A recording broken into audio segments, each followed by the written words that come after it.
6 సంవత్సరాలు అయిందండి ఈ టిక్కో ఇల్లు. నేను ఎన్జిఓ కాలనీలో ఉంటానండి, పవర్ ఆఫీస్ రోడ్డు. ఈ పట్టా ఇచ్చారండి, ఎందుకు ఉపయోగపడట్లేదు. వాళ్ళు కారు నడుపుకుంటూ ఇది బతుకు తెరువు కోసమని ఇల్లు లేదు ఏమీ లేదని కట్టుకున్నారు. ఏమన్నా ఉపయోగం లేదండి. ఇది మా అక్కయ్య వాళ్ళకి, ఇది మా అక్క, ఇది తను క్యాన్సర్ తో ఉంది. ఎంత ఇబ్బంది పడుతూ ఒక పాపను చదివించుకుంటూ వాళ్ళు ఇది చేసుకున్నారో. ఇన్ని సంవత్సరాల నుంచి వాళ్ళు అద్దెంట్లో ఉంటున్నారు, వాళ్ళకి ఇల్లు లేదు ఏమీ లేదండి. ఎంత ఇబ్బంది పడుతున్నారో. మన జనార్దన నమ్మకం మీద మేము కట్టుకున్నాం ఇది. ఈ దుర్మార్గ ప్రభుత్వం వచ్చిన తర్వాత మాకేమీ జరగలేదు. ఎంత అన్యాయం జరిగిందంటే అసలు అంత అన్యాయం జరిగింది. మేము ఎంత బాధపడుతున్నామో మా భగవంతుడిగా తెలియాలి. అసలు ఈ ప్రభుత్వం మొన్నమో ప్రభుత్వం ఎప్పుడు పోయిద్దో కానీ నాశనం అయ్యి మాకు ఎన్ని అన్యాయాలు జరిగినాయో. కారు నడుపుకొని బతికే వాళ్ళం కూడా మాకు ఒక ఇల్లన్నా ఉంటే, పాప, ఒక చిన్న పాప, వాళ్ళందరూ అద్దెలకే ఉంటున్నాము. మా డివిజన్ లో వాళ్ళందరికీ తెలుసు. ఈ జనార్దన వస్తే మాకు ఏమన్నా న్యాయం చేస్తాడేమో అని మేము కోరుకుంటున్నామండి. మేము ఇంటర్నెట్ కట్టుకోలేక, కరెంటు బిల్లు కట్టుకోలేక చేస్తుంటే చెత్త పన్ను కట్టమని మమ్మల్ని ఇబ్బంది పెట్టి చంపుతున్నారండి. వచ్చి వాళ్ళు ట్యాబ్ లో కొడుతున్నారు, పేరు అడుగుతున్నారు, కొడుతున్నారు. అమ్మ నువ్వు ఇంకా 4000 బ్యాలెన్స్ ఉంది, తొందరగా కట్టు, లేకపోతే కమిషనర్ వస్తారు అని అంటున్నారు. చెత్త కట్టి, బాగలాగా కట్టి ఇంకేడ కట్టాలండి మేము? అదే చెత్త పన్నుకి కమిషనర్, మేయర్ కూడా వస్తారు, వాళ్ళు పన్ను తీసుకోవడానికి వస్తారా? చెత్త పన్ను వేసే వాళ్ళు చెత్త ముఖ్యమంత్రి ఉన్నాడమ్మా, ఏం చేస్తాం, పరిస్థితులు అట్లా అయిపోయింది. చెత్తకి ముఖ్యమంత్రి ఉన్నాడు, మాకెవరు ఉన్నారండి కాదు? మీ కూడా హైదరాబాద్ లో తిరుగుతున్నాయి. ఆయన తిరుగుతారు ఆయన జలసాలకి, మా జలసా చూసేవాళ్ళు లేరే. మొన్న నాకు బాగా లేకపోతే మా ఇంటికి వెళ్ళాం, బయటికి పొమ్మంది. నువ్వు సడన్ గా చచ్చిపోతావేమో, నీకు ఆడపిల్లలు మోపిల్లలు లేరు, నువ్వు రావు, వాళ్ళు మా ఇంట్లో నువ్వు ఎట్టుంటావు అని అంది. అప్పటికప్పుడు ఇల్లు ఎవరు దొరికింది నాకు? నేను 500 కడితే నాకు ఇప్పుడు దాకా ఇల్లు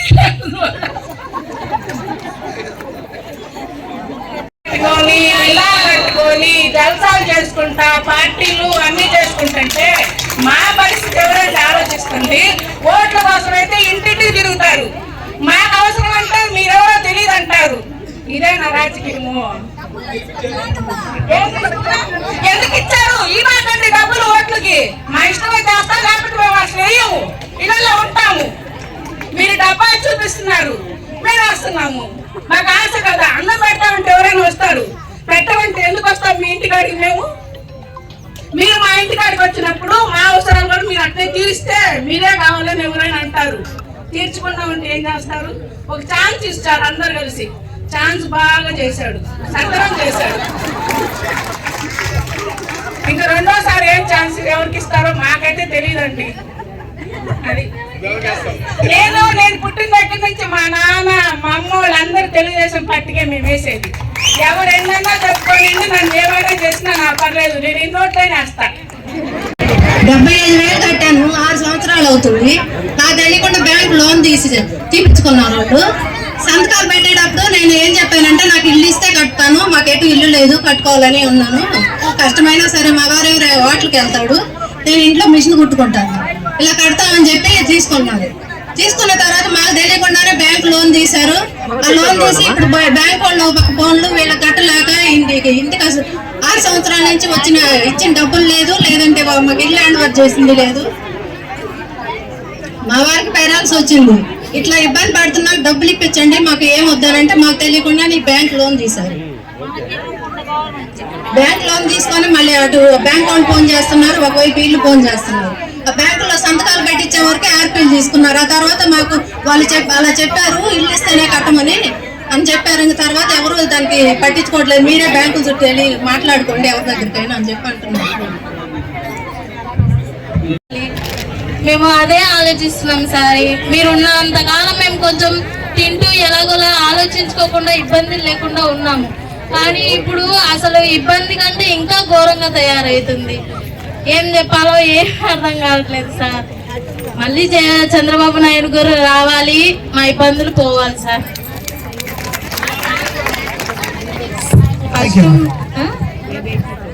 జనార్దన్ సార్ తప్పకుండా ఉండాలి. అక్కడే ఉండాలి, అక్కడ కూర్చో.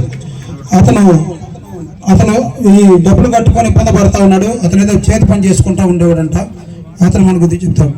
నీ పేరు చెప్పమ్మా, నువ్వు ఎక్కడ ఉండే చెప్పు, దాని మైక్లో చెప్పు. హలో, నా పేరు శంకరు, నేను శ్రీనివాస కాలనీలో ఉంటాను. గత ప్రభుత్వం అంటే మన తెలుగుదేశం ప్రభుత్వం ఉండేటప్పుడు మేము అర్జీ అనేది పెట్టుకొని ఉన్నది ఇల్లుకి. అది పెట్టినప్పుడు ఇల్లు వచ్చింది, మంచి నమ్మకంతో నేను ఉన్నా.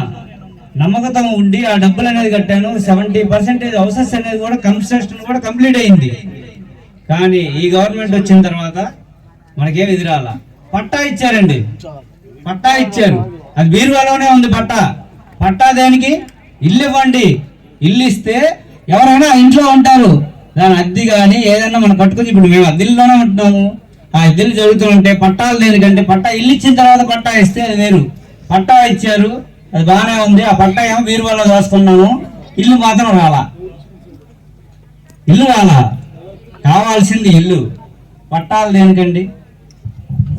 పట్టాలు దేనికి? 1,00,000 రూపాయలు కట్టాను, వడ్డీ తెచ్చి కూడా కట్టాను. 1 సంవత్సరం ఏమో బీరువాలని పెట్టుకున్నామండి కాగితాలు. 2వ సంవత్సరం బ్యాంకులో పెట్టించారు. ఇస్తాము అంటున్నారు. అద్దెంట్లో ఉంటున్నామనే కదండి కట్టింది, ఇంతవరకు ఇవ్వలేదు. ఇంకా కష్టం చేసి కొంత అప్పులు తెచ్చి కొంత వడ్డీలు 2 లక్షల వడ్డీలు కట్టామండి. ఈ విధంగా మమ్మల్ని బాధ పెడుతున్నారు తప్పితే తెలుగుదేశం వచ్చి పార్టీ వాళ్ళు వచ్చి ఇల్లు ఇస్తారని కోరుకున్నా. పేరు రాజలక్ష్మి. నేను 1,00,000 రూపాయలు కట్టాను, వడ్డీకి తీసుకొచ్చి కట్టాను. దాని సమాధానం లేదు. ఇవ్వకుండానే ఇప్పుడు లోన్స్ కట్టమని చెప్తున్నారు బ్యాంక్ వాళ్ళు. రోజు టెన్షన్లు పెడుతున్నారు, ఫోన్ల మీద ఫోన్లు చేస్తున్నారు. వాటికి సమాధానం ఇల్లు ఇస్తే కడతాను నేను. అవి కట్టాలి. ఇవి ఇప్పుడు రెంట్ కొంటున్నాం, మేము పిల్లల్ని చదివించుకుంటున్నాం కష్టపడి. అవి 1,00,000 రూపాయలు వడ్డీకి తీసుకొచ్చారు. ఈరోజు 2 లక్షలు కడతాను. ఇంకా వడ్డీ తీరలేదు, కడతానే ఉంది. ఇప్పటికీ ఇంటి అద్దె తప్పలేదు, అవి తప్పలేదు. ఈ పార్టీ ఏమో ఇస్తుందని కోరుతున్నాను. ఇప్పుడు అంతకుముందు ఇదే తెలుగుదేశం పార్టీనే నమ్ముకున్నాను నేను.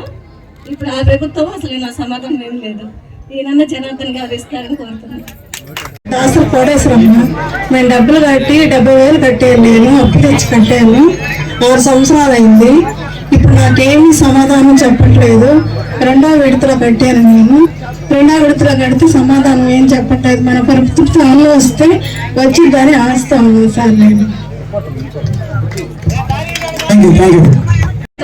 మాది వంటవారి కాలనీ 3వ లైన్ అండి. మేము ఈ సంస్థలో మా ఆధీనంలో ఉన్నప్పుడు మేము డబ్బులు కట్టుకున్నాము. ఇలా ఇస్తామన్నారు కానీ మాకేమి ఇవ్వలేదు. మా వాళ్ళు ఇవ్వబోయేటప్పటికి మాకు వీళ్ళు అడ్డుపడ్డారు. మాకు వాళ్ళు వచ్చేటప్పటికి వీళ్ళు మాకు ఈయటానికి ఆస్కారం లేకుండా చేశారు. మేమందరం కష్టపడి వంటవారి కాలనీ అంటే అందరూ తెలిసిన విషయమే, వంటలు చేసుకొని బతుకుతాము. అలాంటి వాళ్ళని కూడా 5 రూపాయలు 10 రూపాయలు వడ్డీలు తెచ్చుకొని కట్టుకున్న వాళ్ళని చాలా మంది. కానీ వీళ్ళల్లో కొంతమంది తెచ్చుకున్నారు, కొంతమంది మా పార్టీ వచ్చినప్పుడు మాకు ఇచ్చిద్దని మేము తెచ్చుకోలేదు. అలాంటి సమయంలో కూడా ఈ రోజు మా పార్టీ వచ్చింది కూడా మాకు ఇస్తారు, మాకు ఆ నమ్మకం ఉంది. అందుకని మేము తెచ్చుకోలేదు. మా పార్టీ వాళ్ళు మాకు ఎప్పుడైనా ఇప్పిస్తారు, మాకు అభ్యంతరం ఏం లేదు. మేము ఈ రోజు కూడా మేము వడ్డీ కట్టుకుంటాం, మేము బాధపడట్లేదు. ఎందుకంటే మా సంస్థ వస్తే మాకేం చేస్తుందో మాకు తెలుసు, అందుకని మేము బాధపడట్లేదు. ఈ రోజు మా వాళ్ళు ఇస్తారనే నమ్మకంతో మేము అప్పటికి ఇప్పటికి ఇలాగే ఉన్నాం. మేమందరమే శ్రీనివాసరావు గారికి రమ్మని అందరికి అపార్ట్మెంట్లు నెంబర్లు మొత్తం ఇచ్చేశారు. తర్వాత కట్టామని ఇచ్చేది కానరాట్లేదు. మేము అది కాక బ్యాంకులో చుట్టూ తిప్పుతున్నాం సార్. ఆంధ్ర బ్యాంకులో తిప్పించారు, తర్వాత మౌమ బ్యాంకులో తిప్పించారు, తర్వాత 4 కడితే 3 చూపిస్తున్నారు సార్. మాకు ఇళ్ళని కట్టావా లేకపోతే ఇక్కడ వేసి ఊరక నీళ్ళలో పెట్టి కట్టామా సార్? మాకు పిల్లలు ఉన్నారు, ఇల్లు అనేది ఉండాలనే కదా సార్ మేము ఇచ్చింది. ఎంత అని పెట్టాం సార్? రూపాయలు వడ్డీకి తెచ్చి కట్టాం కదా సార్. మీరు ఇచ్చారు, మీరు రాలేదు, ఇక్కడే ఆగిపోయినాయి సార్. లోన్లు కట్టి అవన్నీ బ్యాంకీలను రమ్మన్నారు కదా సార్. ఎవరైనా కష్టార్జమే కదా సార్ ఇచ్చేది. ఎవరికైనా రూపాయి వరకు రాదు కదా సార్. 4 సంవత్సరాల నుండి ఇంకా లోన్లు ఇస్తాం, రండి అని ఫోన్ చేసి ఏమి ఇస్తారు? ఇక్కడ నీళ్ళు అప్ప చెప్తారా? ఏమి ఇస్తారని లోన్లకు రావాలి? పేరు షాకిరా సార్. నేనే రావాలి సార్, అందరికి న్యాయం చేయాలి సార్. ఎప్పుడైనా సరే ఎంత చెప్పుకోవాలి కానీ ముందర ఎవరైనా చెప్తారు సార్, ముందర చెప్తారు మాట్లాడి మీరు మీద ఉంది సార్ అందరికి వెనక చెప్పేది. అది ఎవరికైనా ఇంకా మాట్లాడాలంటే, ఎందుకంటే నేను కట్టాను కాబట్టి ఆ బాధ తెలుస్తుంది నాకు. మీ గురించి మాట్లాడాలని చెప్పాను సార్. మంచిదమ్మా, తప్పకుండా ఇదే సార్ నా లైఫ్ లో నేను మాట్లాడడం మీ గురించి. మాట్లాడుతూ ఉండాలి, అలవాటు అవుతుంది. మాకు ఫస్ట్ లో చేతులు ఉడుకుతాయి, మాకు కూడా మాకు అలవాటు అయిపోయింది మాట్లాడి. తప్పకుండా చేద్దాం. అదే మేము కట్టిన డబ్బు ఇల్లు కోసమే కాదు సార్. అదే మీరు బాధపడకండి, తప్పకుండా దానికి పరిష్కారం కోసం ఈ రోజు ఈ సమావేశం పెట్టాం. చేద్దాము. సరే సార్. ఉంటున్నాం మేము, 10వ డివిజన్ మాది. మేము మీకు ఇల్లు ఇస్తాము, స్థలాలు ఇస్తామని ఎంతగానో చెప్తే మేము వైసీపీకి ఓటేసాము. వేస్తే మాకు ఇప్పటికి 4 సంవత్సరాల నుంచి మాకు ఏమి అభివృద్ధి పనులు ఏమీ లేవు. మా జనార్దన్ గారు అప్పుడు ఉన్నప్పుడు కాలువలు ఇటు నీళ్లు ఇటుకు వచ్చి మురికి నీళ్లు పారిపోతూ ఉంటే కాలువలు కట్టారు. అసలు ఎంత బాగుందో మాకు నీళ్లు. అభివృద్ధి పనులు చేశారు. అభివృద్ధి పనులు చేసిన తర్వాత ఆ మాటలు విని మేము ఓటేసి గెలిపించినందుకు మాకు ఏం అభివృద్ధి పనులు చేయలేదు, మాకు అందుబాటులో కూడా లేరు. కానీ మా అమ్మాయి పెద్ద అమ్మాయికి ఇల్లు లేదు, లేకపోతే 75,000 మేము మెళ్ళ దేశపోయి బ్యాంకీలో పెట్టి ఇప్పుడు కూడా మెళ్ళ తెచ్చుకోలేదు. మా అమ్మాయి MA-BD చేసింది, జాబు లేక ప్రైవేట్ జాబులు చేసుకుంటా ఇప్పుడు కూడా తెచ్చుకోలేదు, ఇల్లు ఇయ్యలేదు. ఎంతో ఇబ్బందులు పడుతున్నారు, బాడిగలు కట్టుకుంటున్నారు. ఎప్పటికప్పుడు 2 ఆడపిల్లలు మా అమ్మాయికి, ఎంతగానో ఇబ్బందులు పడి బ్రతుకుతున్నారు వాళ్ళు. జనార్దన్ గారు వస్తే మాకు ఇల్లు ఇస్తారనే ఒక నమ్మకం ఉంది కాబట్టి గెలుస్తాడు, వస్తాడు, ఇస్తాడనే నమ్మకం మాకు ఉంది. మీరు గెలుస్తారు సార్, గెలుస్తారు. మళ్ళీ ఇంతకన్నా ఎక్కువ మీటింగులు పెడతారు, గెలుస్తారు. మాది అంతకుముందు తెలుగుదేశం. మాది జగన్ వచ్చినాక మాకు అన్ని కష్టాలే, కానీ ఒక్క పని కూడా చేయలేదు. చెత్త డబ్బాకు కూడా డబ్బులు ఇచ్చి అని అంటున్నారు. కానీ మేము 100 రూపాయలు కూడా ఇవ్వలేకపోయినా కూడా కావాల్సిందే అని అన్నాడు. అయినా ఇచ్చాము. మేము తినిపోయిన నెలొచ్చులకు 100 రూపాయలు కావాల్సిందే అంటున్నాడు. ఎందుకు? ఒక్కసారి చూడు అంటున్నాడు. ఒక్కసారి చూసాము కానీ దేనికి పనికిరాడు. జనానికి డబ్బు ఆశ చూపించాడు కానీ ఒక పని చేసింది లేదు. ఏంది చంద్రబాబు నాయుడు ఉన్నప్పుడు కనీసం బాధలు కూడా లేవు మాకు. అన్ని బాధలు కష్టాలు ఉన్నది అక్కడ కూడా తెలియదు మాకు చంద్రబాబు నాయుడు ఉన్నప్పుడు. ఈ ప్రభుత్వం వచ్చినాక అంత నాశనం అయిపోయింది జనంలో. ఆటో వాళ్ళకి డబ్బులు ఏంది, కనీసం కూలి పని చేసుకున్న వాళ్ళు కూడా డబ్బులు చూపించినారు. అంటే డబ్బు అంటే వాడు కొనుక్కున్నాడు కానీ ఏం పనులు చేయలేకపోయాడు. జగన్ వద్దు, మాకు బాబన్నే కావాలి. ఏంది, మాకు బాబన్నే కావాలి, బాబన్నే రావాలి. మాకు 75,000 పెట్టామండి 4 సంవత్సరాల కిందటే. మాకు ఇప్పటికి ఏ సమాధానం లేదు. మా వారు కూడా మొన్న చంద్రబాబు నాయుడు జైల్లో ఉన్న టైంలో స్ట్రోక్ వచ్చి చనిపోయారు. దానికి మాకు ఇప్పటికి ఏ సమాధానం కూడా లేదు. ఫోటోలు పెడితేనే ఏదైనా చేస్తాము అని అన్నారు. ఆ టైంలో ఎవరు ఫోటోలు పెట్టడానికి ఎవరికి అంత ఆలోచన రాదు కదా. 3 months అవుతుంది సార్. వీళ్ళ హస్బెండ్ అయిపోయి వీళ్ళు రెంట్ హౌస్ ఉన్నారు, బయట వడ్డీకి తీసుకొచ్చి మరీ కట్టారు. 2 ఆడపిల్లలు. ఏం చేయాలి? ఇప్పుడు ఇల్లు ఖాళీ చేయించారు. ఖాళీ చేయించి రీసెంట్గా సమతా నగర్లో జాయిన్ అయ్యారు. మాది వచ్చేసి చంద్రబాబు నాయుడు గారు ఉన్నప్పుడు రేషన్ కార్డు అప్లై చేశాము, వచ్చింది. 5 years దాకా మేము రేషన్ తీసుకున్నాము. సార్ కందిపప్పు ఇచ్చారు, అన్నీ తీసుకున్నాము మేము. వీళ్ళు వచ్చిన తర్వాత మా రేషన్ కార్డు క్యాన్సిల్ అయిపోయింది. ఏమైందంటే మీ ఇంట్లో మా మామయ్య గారు ఫంక్షన్ అనమాట, R&Bలో చేసి రిటైర్ అయితే 7వ తారీఖుల్లో ఫంక్షన్ ఇస్తున్నారు. ఇదివరకు చంద్రబాబు నాయుడు గారు ఉన్నప్పుడు 1వ తారీఖుల్లో ఫంక్షన్ పడేది మా మామయ్య గారికి. ఇప్పుడు 7వ తారీఖు దాకా మేము ఎదురు చూడాల్సి వస్తుంది. వాళ్ళ మెడిసిన్స్ ఏంటి, ఈ రోజుల్లో ఆరోగ్యం అనేది చాలా ఖరీదైపోయింది. టైంకి పడితేనే వాళ్ళకి మందులు మేము అందించగలుగుతున్నాము. సో 7వ తారీఖు దాకా పడేసరికి మేము దానికోసం ఎదురు చూస్తున్నాం, ఎప్పుడు పడతాయో వాళ్ళకి ఎప్పుడు చూపిద్దాము అని. చంద్రబాబు నాయుడు గారు 1వ తారీఖుల్లో పడేయండి, ఇది నిజం. మీరు ఎక్కడ ఉంటారమ్మా? NGO కాలనీ అండి, ఒకటే కాలనీ. పట్టా ఇచ్చారు, 75,000 కట్టాము మేము. పిల్లలు ఏం చదువుతున్నారు? మా బాబు 4th క్లాస్ చదువుతున్నారు. వీళ్ళ పిల్లలు వచ్చేసి బీటెక్ అయిపోయిందండి. పాప బీటెక్ అయిపోయింది, జాబ్ లో జాయిన్ అయింది రీసెంట్ గా. చిన్న పాప CA చదువుతుంది.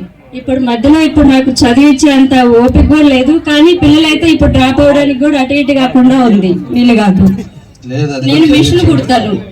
అది కూడా చదివించండి, పిల్లలు బాగా చదువుతుంటే వాళ్ళ కాలం మీద వాళ్ళు నిలబడతారు. ఇప్పుడు నేను ఇంటికి రెంట్ కట్టుకోవాలి, పిల్లలు పోషించుకోవాలి, అన్ని చూసుకోవాలి. సరే మా జాగ్రత్తగా ఉండు, తప్పకుండా చేద్దాము.